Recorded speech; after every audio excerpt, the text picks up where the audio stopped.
Do y'all see that? Hey y'all. Use the new product. I put a video on Instagram just showing what I did for my corals to define them, hydrate them, right? All of this is about hydration. Welcome, everybody. This is Nakia of Nakia's Piece of Life, and this is my journey on my 21-day water fast detox. Again, abstaining from all foods and being able to share with you the progress along the way. And I want to be able to share with you this journey. So today, as we're talking about hydration, right, primarily water, we're going to talk about day 17.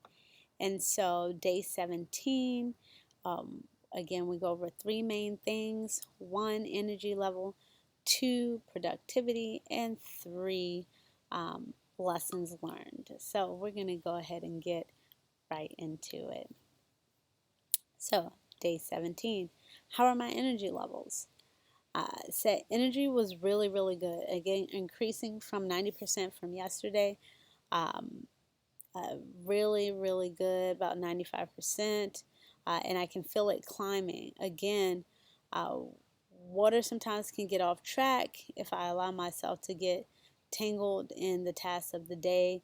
You know, you're moving from one place to the next. So, making sure that I have it with me also ensures that I'm keeping enough water because I'm not getting in other things, other foods for energy source. So, sun, as I mentioned the last time, having that is very important because that also provides energy, and just making sure that the body doesn't get dried out and then dehydrated, and then now my energy is being sucked because I'm not staying, it's not staying hydrated. So, again, I'm still learning as something to, you know, um, take into consideration.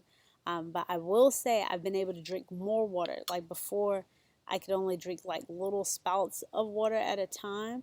I couldn't drink like a whole lot. So like this container here that we normally have should have a bigger one, but it's easier to carry. I have this.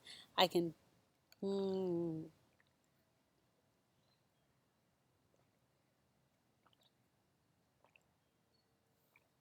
go and go and go, which is how even before this, my primary source of drinking was water, and then fruit juices if they're meaning like fresh juices. But I really didn't go out and like buy a lot of other juices, coconut water when available, but like sodas or canned juice or other things like that, that normally is not what I would get. And that's why I'm always telling the children to drink water, or we have hydrating foods to be able to have that as our primary source of hydration. There's somebody behind me talking about salad, y'all. Okay. So that was my energy levels pretty good, and so uh, overall great energy day. For my productivity, there was planning and organizing and getting ready for the normal school season. So, those that know, I have three children. Ages, my oldest will be 9, coming in a couple of weeks. I have a 6-year-old daughter, and then a 3-year-old son who will be 4 next month. And so, getting in the flow, even though we homeschool, they're still scheduling other things that we need in place, things that we want them to learn, things that we want them to be exposed to, and having that time to really dedicate to them to do that type of planning. The fast has helped me to provide more space, more padding, while being more present and truly being able to, service the needs of our children and each other. And so that time and padding, I'm used to, coming off of, healing and recovering, keeping things so busy so you don't really have to cope with any traumas that you may have. And this has allowed me to really look at it head on, take it head on, and have the time and the space, the safe spaces to be able to actually deal with those traumas.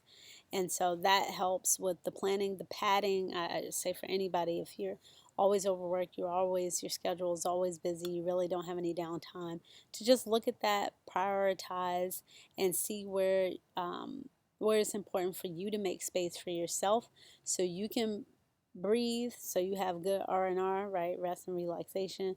RRR, rest, relaxation, rejuvenation, so you can come back and do things in a clear minded way versus always feeling overwhelmed and always feeling behind. So we're doing that with planning for this year.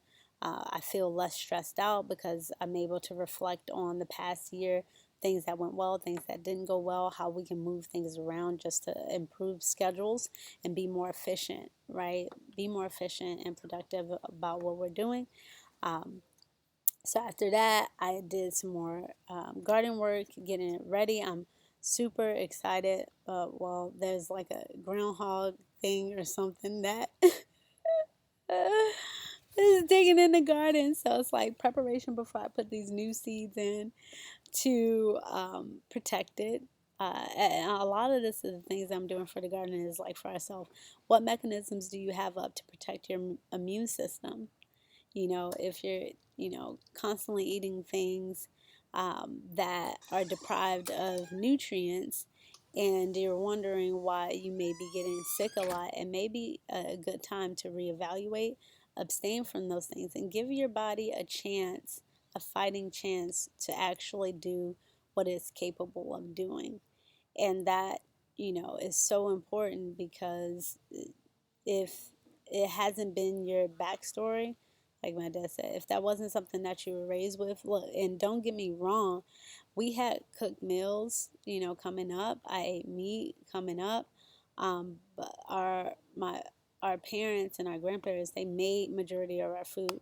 Fast food wasn't a thing until like I got into like middle or high school because of my peers. But that wasn't the primary thing that our parents fed us. And there were times where I just had bread sandwiches, uh, buttered up sandwiches with jam. It was like, ooh, this is great. This is what I can make for myself. And I've just learned over the years, how to increase the vitality of my life by putting in more nutrient dense foods without having to have so many, like sprouts or other things like that. But of course, I'm not eating right now. I just wanted to reflect on, protecting the body against certain things we put in that actually can cause harm, that can, overwork the digestive system or overwork other organs in the body that help to expel toxins. And the more that we can aid in that process for the body to protect itself against these different immune deficiencies or, viruses and bad bacteria, the better our body can do what it's meant to do. Okay. So, that literally, it has been really fun doing some crafts with the children, and the power went out on 17, and as the power went out, it was a really good moment of like another opportunity of like chill relaxation and sharing with the children. Look, before we had electricity and running water, there were certain things that we had to do without those things, certain ways to navigate. When it got dark outside, you went to bed. It was no staying up and watching a video or other things like that. You may have a little candle, read a story, but then go to bed. And just them being able to have that experience, I think is so beautiful. And it actually brought me to say, okay, maybe we should do this a lot more. So let's share my lessons learned. So, I'm learning every day, and that is we have to be willing to adapt in any situation we find ourselves in. And so, like I said, the lights had went off, knowing that okay, we had candles prepped up. We had like some 5-hour burning candles in place, and the preparation of if those things do happen. Like I let them know if, say, all the food in the fridge went bad, that would be okay for us because there's food outside. There's food that could be eaten outside. And that mindfulness of how important it is to be able to grow our own food, and, you know, not taking for granted these luxuries that we have, like running water and, you know, electricity, where there are a lot that don't have those things. And understanding that, you know, that's an adaptation for us, having that in this particular environment. And so, uh, knowing that whatever environment we find ourselves in, if we are able to adapt and basically evolve, then we can survive, right? And ultimately turning that survival into thriving. And I listen to this awesome podcast because sometimes, you know, as a parent, I try to find, you know, a happy balance in between, um, treating my children as young adults because they're so bright, they're so brilliant, they do things so awesome. But then sometimes I do forget they're children, and that children should be playing, and children should be having fun, and children should be exploring a lot more than, you know, certain responsibilities that we may push on them. And so just finding that happy medium and taking a step back when I find myself getting irritated or frustrated at times, and just saying, you know, ultimately my goal is always how can I be a better parent. And this particular podcast, it's from Therapy for Black Girls with Dr. Joy Harden. And I started with session 9, which was Parenting Without Shame.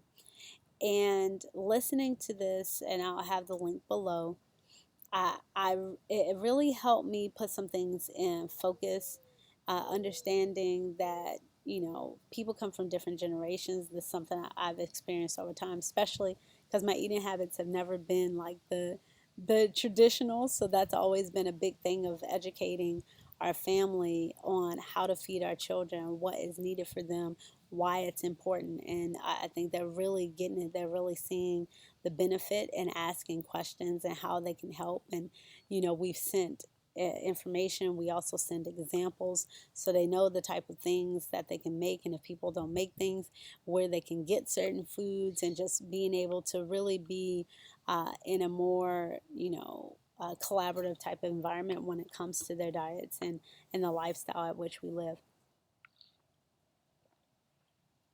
Mm. So that podcast, I really do suggest it.